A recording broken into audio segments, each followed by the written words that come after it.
Peringatan, animasi ini dibuat dengan tujuan sharing pengalaman pribadi sang pengirim cerita. Dimohon untuk menghargai cerita tanpa menyudutkan beberapa pihak. Selamat menikmati. Hai, nama gue Kanaya, biasa dipanggil Nai. FYI, gue lahir dari keluarga yang sederhana, tapi bukan restoran Padang ya.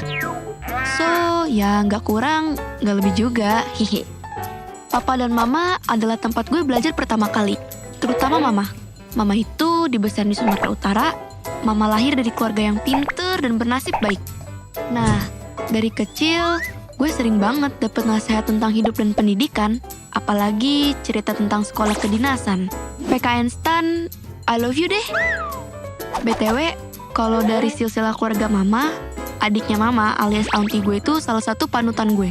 Dia pinter, baik, cantik, suaranya bagus banget lagi kalau nyanyi.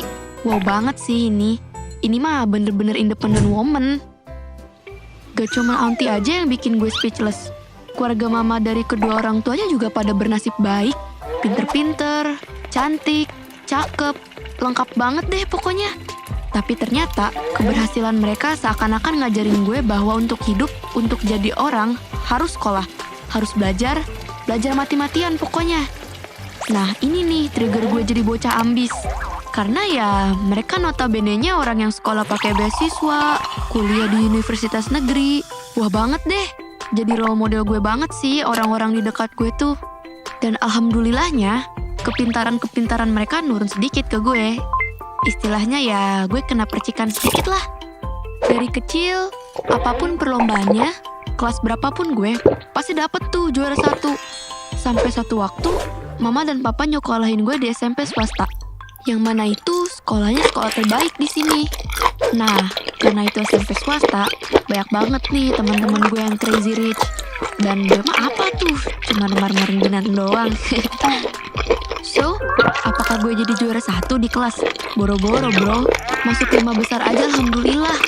Tapi Mama dan Papa gue tuh gak nuntut apa-apa sih selain gue jadi anak yang baik dan taat sama agama. Cuman emang dasarnya gue tuh bocah ambis. Gue tuh hobi banget ikut kompetisi. Walaupun di SMP ranking gue sedikit menurun sih, tapi gue sering banget ikut lomba. Mulai dari news anchor, speech English, storytelling, apapun lah. Nah, di sana circle pertemanan gue mulai terbentuk. Gue mulai percaya diri dan punya teman. Yeay! Sebulan, 2 bulan, 3 bulan, kita makin dekat. Kadang gue sedikit iri sih sama mereka karena uangnya itu loh, tajir melintir woy.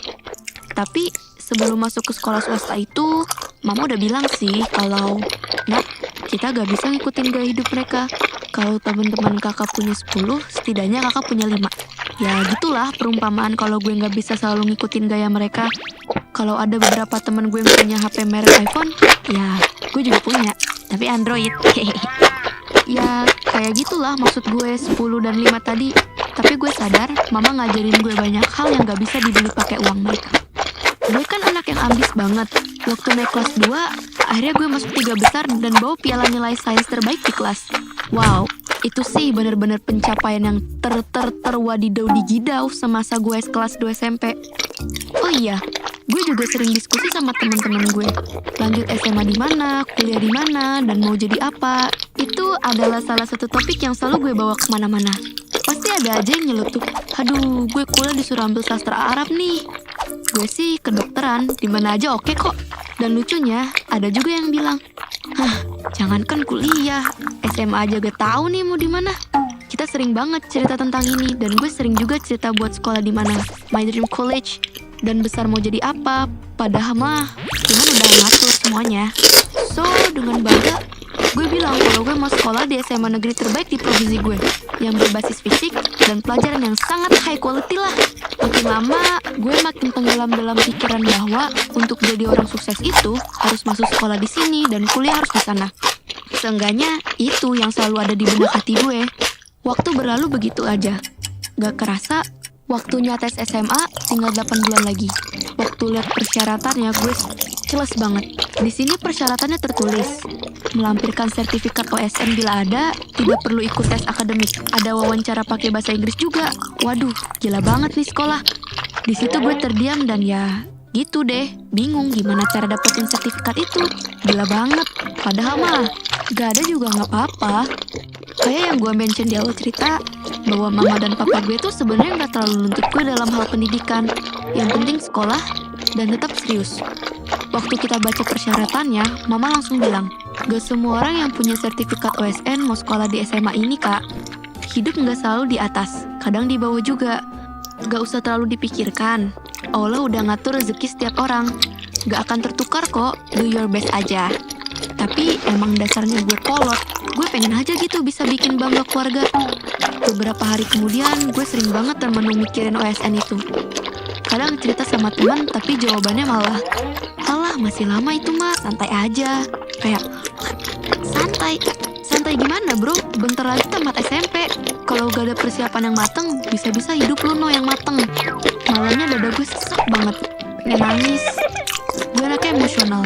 Kayak gini tuh, buat gue menyedihkan banget deh. Gue tidur belakangin mama, dan mama kayaknya tahu deh apa yang gue alami. Frustasi, rasa gagal padahal belum mencoba. Saat itu mama mulai ngomong dan gak tahu kenapa gue mulai nangis terisak-isak. Bilang kalau ini susah banget. Susah masuk ke sini, susah. Persyaratannya susah. Mama langsung nenangin dan suruh cerita aja. Gak lama papa telepon dan nanya kenapa nangis. Di situ gue ceritain semuanya. Gue tumpahin kesalahan gue, kecewaan gue bahwa ini sekolah susah. Kalau gak masuk sini, gue gak yakin sama masa depan gue sendiri. Sambil narik selimut buat nutupin luka sembab. Papa dengan santai dan tenang ngomong di telepon dengan cerita berbagai pengalaman hidupnya dan orang-orang di sekitarnya. Intinya, Papa ngomong gini, kita nggak usah terlalu berpikir apakah kita bisa masuk ke sini atau enggak, atau masuk sekolah di sana atau enggak. Semua tergantung rezeki masing-masing. Rezeki gajah gak bakalan bisa diambil semut dan juga sebaliknya.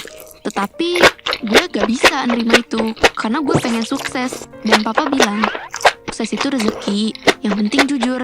Dengan kejujuran dan kerja kerasnya, dia bisa jadi orang hebat seperti sekarang.